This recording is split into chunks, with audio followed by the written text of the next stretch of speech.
Precisamos de 500 inscritos no canal para que ele comece a gerar dinheiro. A renda será doada para pessoas em situação de vulnerabilidade. Nos ajude compartilhando este vídeo para uma pessoa querida. Amigos queridos, neste dia luminoso em nossas vidas, queremos mergulhar neste ambiente espiritual preparado para nos receber, imantado das vibrações do bem e da verdade. Agradecer a Deus, Pai amantíssimo, e a Jesus, Mestre amado, por esta natureza que nos agasalha, por esse frescor às primeiras horas da manhã desse dia, que surge prenunciando um caminho novo de oportunidades felizes. Que Jesus, nosso Mestre amado, nos envolva nas vibrações da esperança, para que possamos aproveitar os convites deste dia, os reencontros desta hora, e a todos aqueles a nós confiados, para que juntos crescêssemos, para que juntos seguíssemos pelos caminhos retos do Evangelho de Jesus. Amanhece um novo tempo em nossas vidas. Quão felizes nos sentimos, Senhor, por aceitarmos as adversidades do caminho, cada qual de nós no seu tempo e nas suas próprias experiências.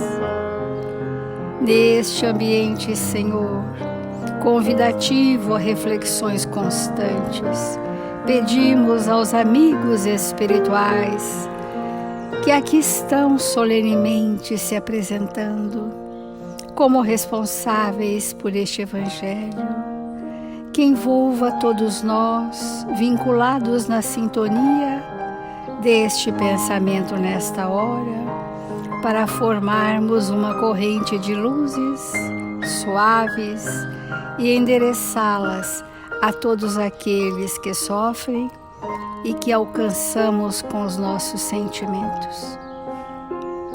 Obrigada, amigos queridos, por vossa presença em nossas vidas. E assim, com paz e esperança em nossos corações, iniciamos as reflexões do Evangelho desta manhã. Obrigada, Senhor Jesus. Obrigada, amigos queridos. E que assim seja.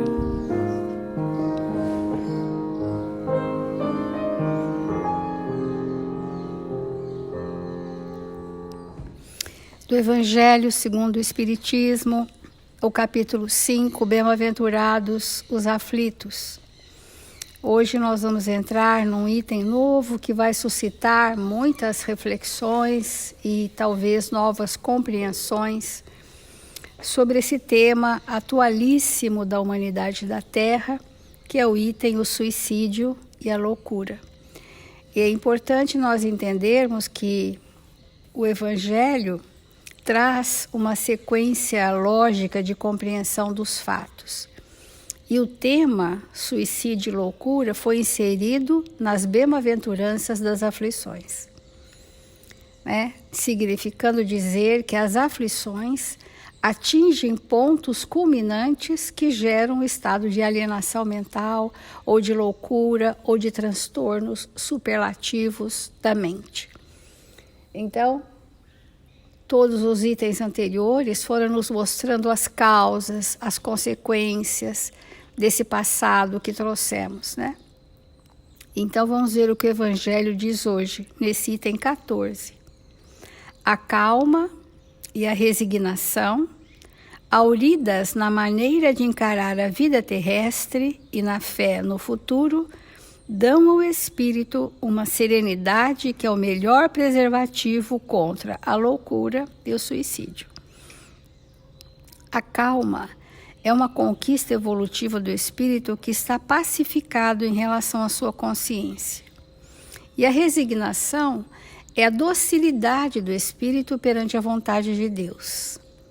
Esses dois fatores, um estado de calma e pacificação e aceitar a vontade de Deus plenamente, confere ao espírito esse estado que o preserva de transtornos mentais, alienações mentais, enfim, da loucura. A fé no futuro só é próprio de quem estruturou a fé dentro das bases doutrinárias, que é a doutrina espírita, tão somente a doutrina espírita que vem nos trazer o que é a vida do espírito, a vida futura. Muitas doutrinas falam da reencarnação, mas trazer para nós como é mesmo a vida do espírito e a vida futura, eu acho que isso é um alento de esperança para todos nós. E isso possibilita que nós aceitemos as adversidades do caminho com maior tolerância e suporte moral. Então, com efeito, é certo que a maioria dos casos de loucura são devidos à comoção produzida pelas vicissitudes que o homem não tem força de suportar. Vamos parar um pouco aqui para refletir sobre isso. Quando nós passamos existências apenas sobrevivendo no planeta, comendo, bebendo, dormindo, estudando, trabalhando, esse estado quase que próximo dos animais, que é um estado de sobrevida, vai criando ao longo dos séculos um vazio existencial, um não preenchimento de questões evolutivas como moral, ética, sentimentos nobres, ideais de vida, né? Essa gama de construções é que vai garantir a estrutura do espírito, para ele suportar o quê? A consequência dos próprios atos.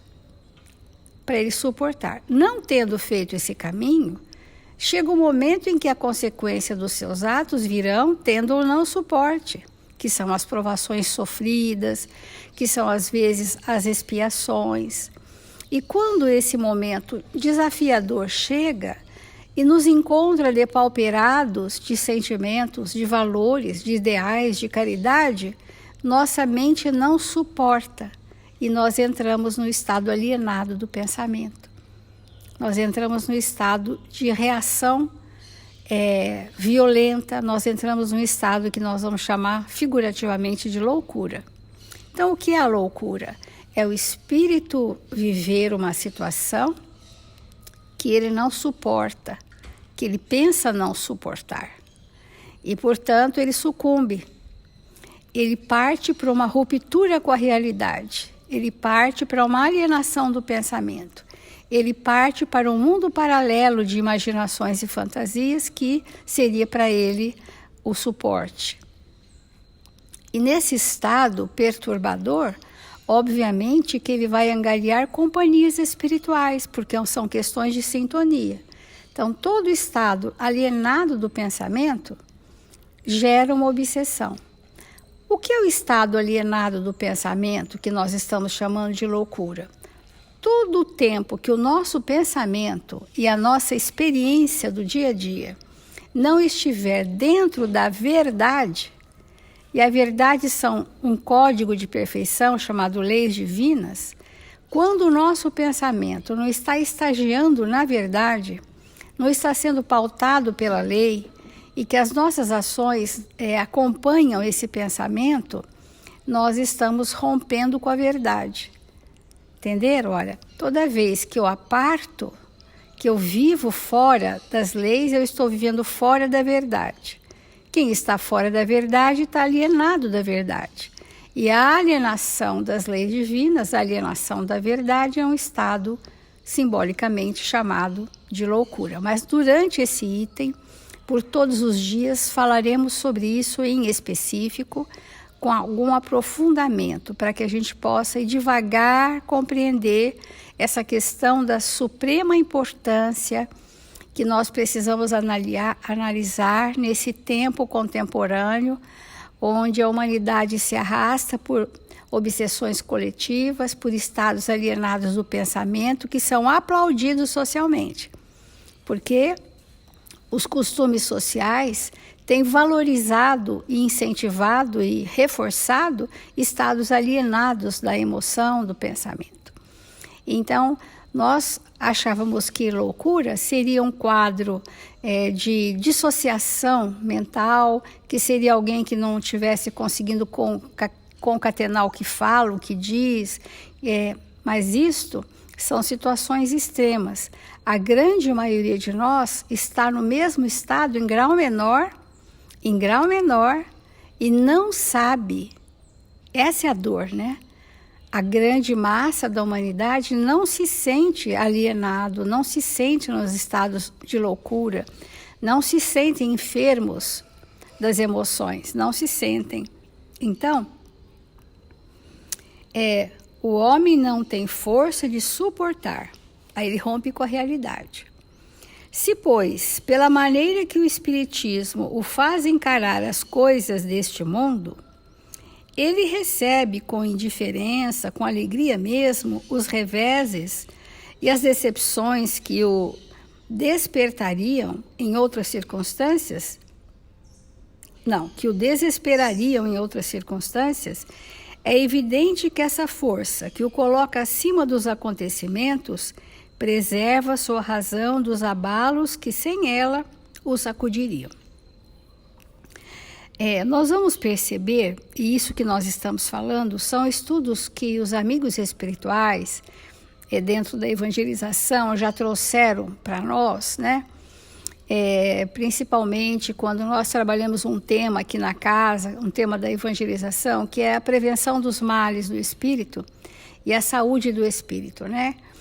Então, essas reflexões que nós vamos trazer têm como base esse conceito de que o meu pensamento tem formas ideoplasmadas, vivas, e eu começo a criar pensamentos agradáveis para mim, que atende os meus apelos, as minhas tendências, e vou rompendo com a realidade.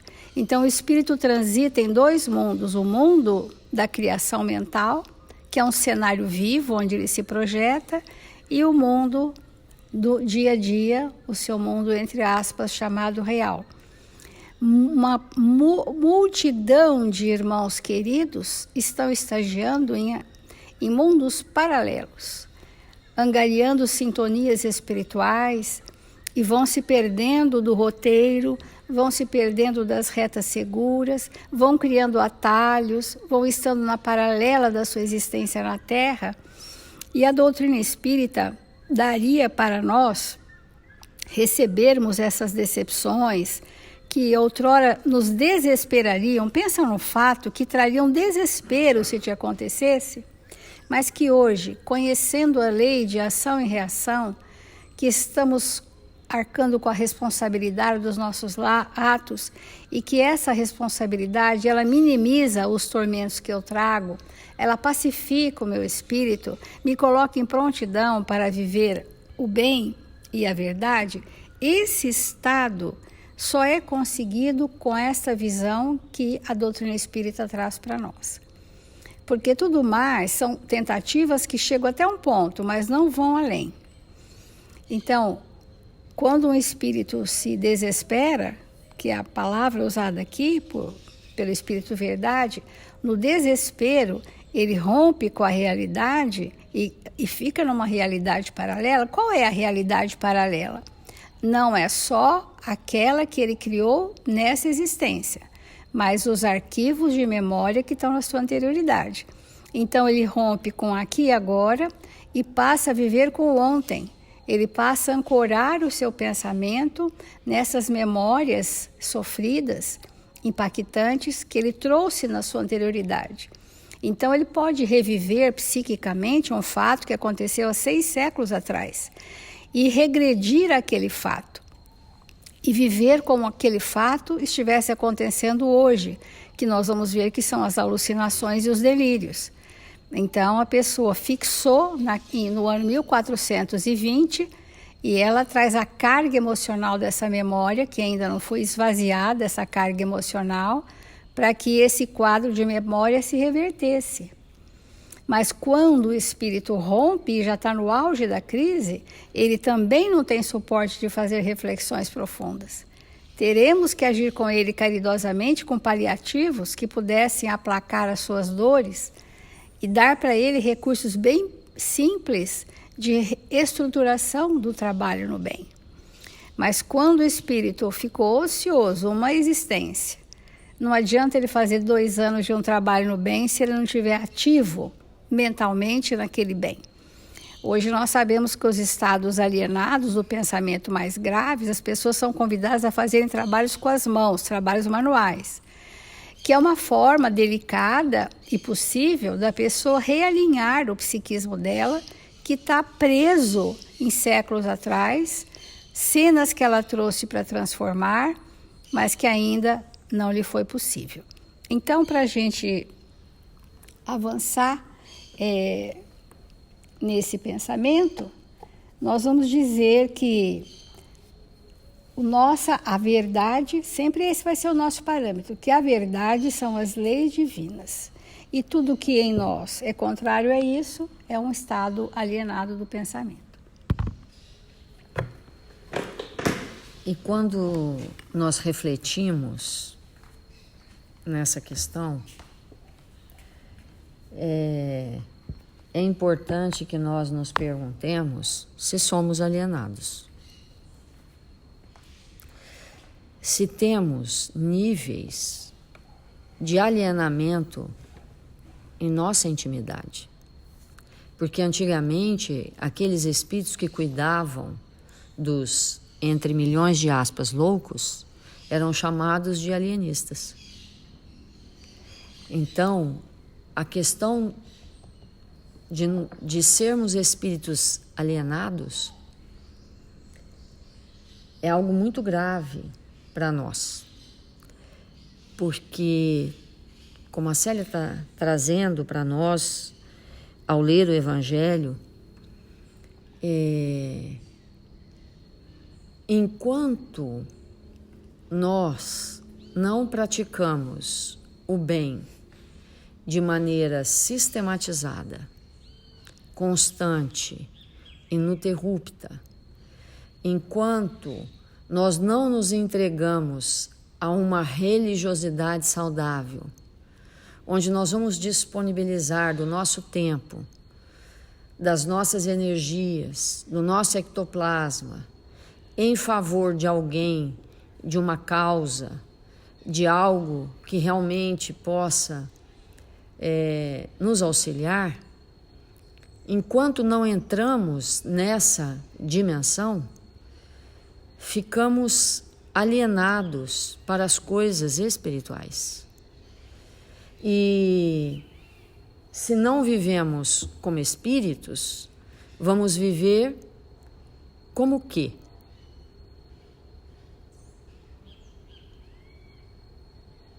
Cada um de nós vai responder como vive. E aí, muitas vezes nós vivemos como se fôssemos corpos.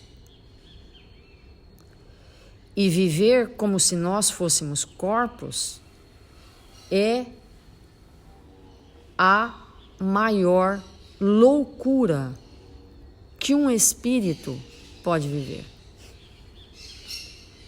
Porque não corresponde à verdade. E não correspondendo à verdade, nós não nos sustentamos nisso que queremos ser. Porque não somos. Emmanuel tem um texto no Pão Nosso, 136, que diz assim: contra as aspirações bruxuleantes do bem, no dia que passa, levanta-te da pesada bagagem de sombras acumuladas em nossas almas desde os séculos transcorridos. Então, assim, que sombra é essa que a gente carrega há séculos em nossa intimidade? A sombra do egoísmo, do orgulho, da vaidade, da prepotência, de olhar apenas e tão somente para os nossos interesses, a sombra da inoperância no bem, a sombra de primeiro a gente dizer, agora eu tenho que descansar, depois eu tenho que descansar, hoje eu estou cansada, amanhã eu estou cansado, né? Eu tenho que dormir tantas horas. Tudo isso é sombra. É sombra. Por quê? Porque nós não precisamos de nada disso. O que é que nós precisamos? Nós precisamos de luz. A luz construída na nossa intimidade pelo serviço fielmente prestado ao semelhante. Porque para que nós possamos servir alguém, nós temos que recorrer das nossas habilidades.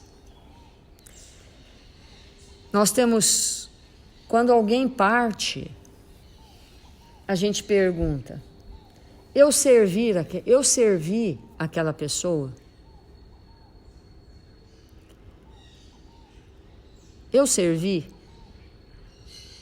Quanto eu servi? 1%, 10%, 30%, 100%. Quanto que eu servi aquele espírito? Quando nós somos fiéis servidores, como a gente se sente? Como fica a nossa consciência? Como fica o nosso estado de alma? Será que a gente enlouquece depois de ter servido por toda uma existência a alguém? Ou a nossa consciência se torna pacificada?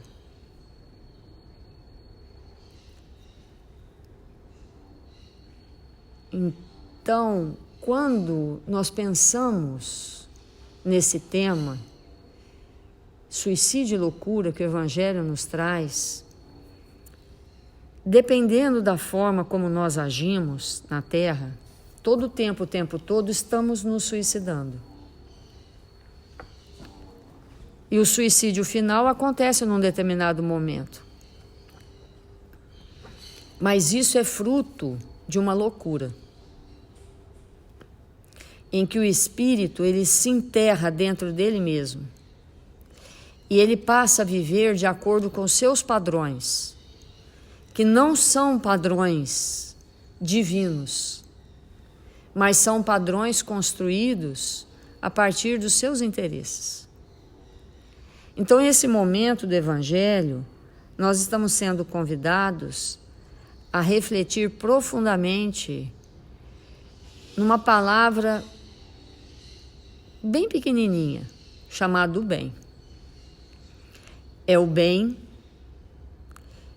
que, praticado diariamente, de maneira consciente, percebendo com profundidade a necessidade que nós temos de construí-lo na intimidade do espírito que somos, é que vamos nos libertar cada vez mais desse estado de alienação.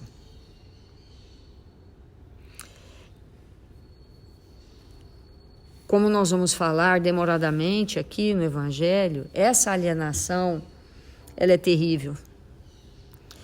Porque não existe alienação sem obsessão. Não existe.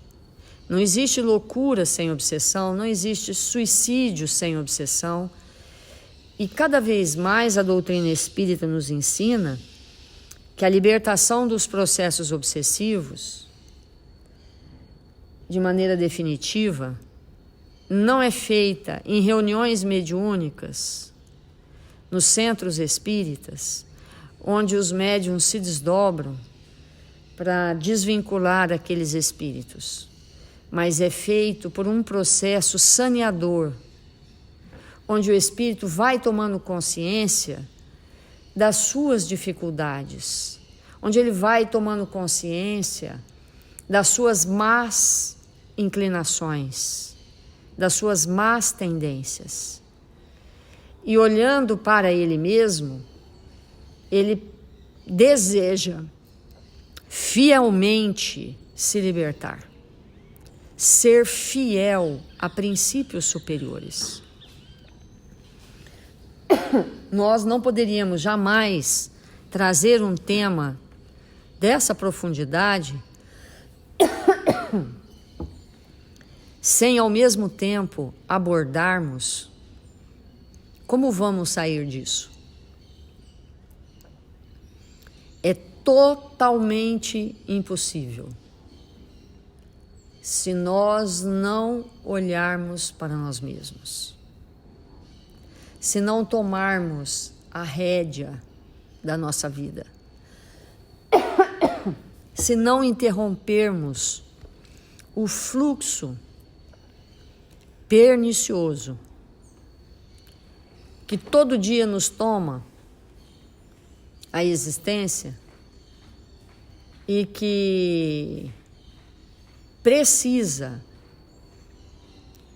de uma ação muito forte da nossa parte, da nossa vontade, para interromper esse fluxo.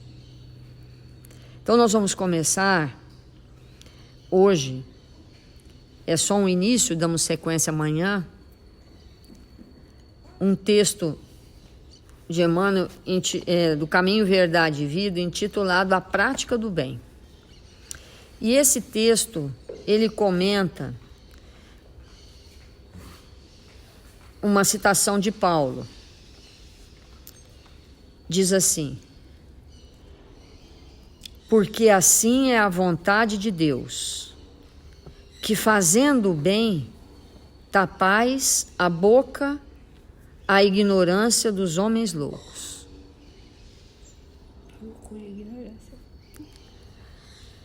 Então,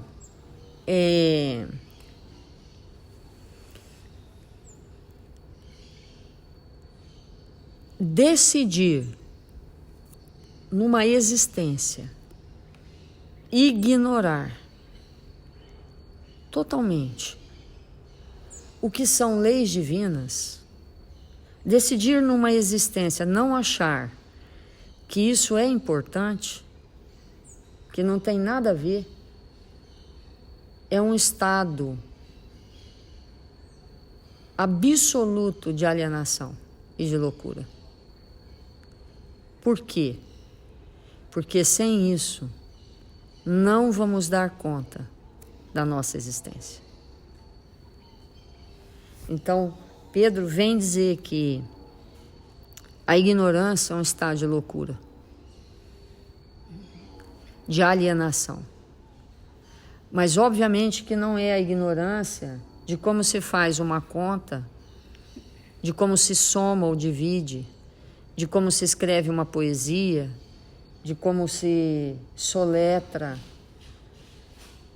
alguma coisa ou como se lê uma partitura. Não é disso que nós estamos falando. E muito menos o que Pedro estava dizendo. Mas a ignorância de quem somos, qual a nossa origem e o que nos rege. Então, com isso, ele começa o texto dizendo assim: à medida que o espírito avulta em conhecimento, mais compreende o valor do tempo e das oportunidades que a vida maior lhe proporciona. Reconhecendo, por fim, a imprudência de gastar recursos preciosos em discussões estéreis e caprichosas. Então vamos fazer uma pergunta, porque se nós não perguntarmos para nós mesmos, não vamos dar conta de maneira nenhuma de sair do estado que nos encontramos. Vamos fazer uma pergunta. Somos dados a discussões estéreis?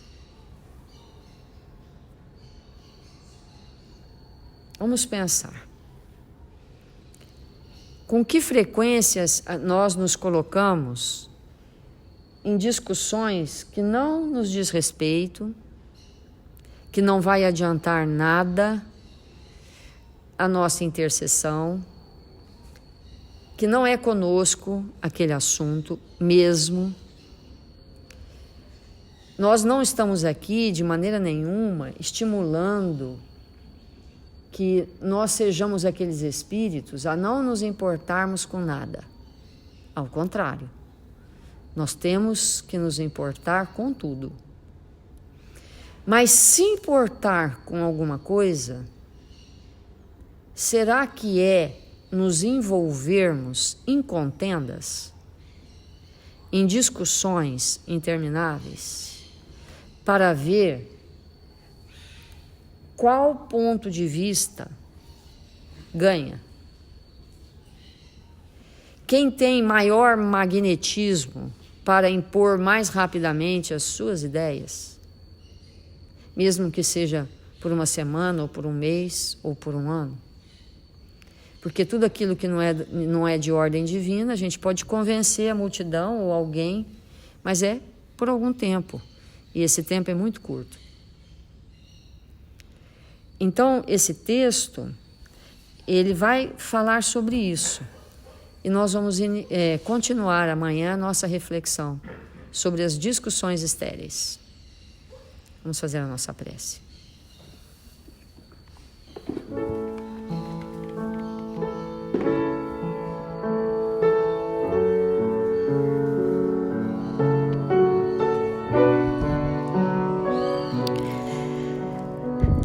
Senhor Jesus, divino amigo das nossas vidas, nós nos encontramos aqui, desejosos de nos tornarmos melhores. Estamos aqui, Senhor, te buscando a presença entre nós, desejosos de nos tornarmos teus mínimos discípulos, de servir em seu nome, de estarmos presentes na existência que o Senhor nos oportunizou ter nesta hora da terra. Que possamos sair, Mestre, desse estado de alienação que por tanto tempo nos encontramos. Abençoa-nos nesta hora, oferece-nos o passe espiritual, infunde em nossos espíritos o bem e a verdade, e permite que possamos estar em seu nome, onde quer que nos encontremos. Ampara, Jesus, nossos irmãos registrados nos cadernos de vibração da nossa casa, para que esses espíritos tão amorosos, necessitados de amparo, que se encontram nos hospitais, nas enfermarias, nos lares, ou que retornaram ao mundo espiritual, possam receber nesta hora a sua presença e a presença dos teus mensageiros, a nortear o caminho e a infundir sobre eles saúde e bom ânimo. Rogamos a Ismael, este Espírito que tutela o nosso país, que possa verter o seu olhar misericordioso sobre todos nós brasileiros, nos estimulando a cumprir o que viemos fazer na terra, que possamos contribuir, Senhor, com as nossas mínimas tarefas, de maneira digna, que possamos, Senhor, sermos honestos, dedicados às causas que abraçamos. Que o Senhor nos abençoe e nos fortaleça, hoje e sempre.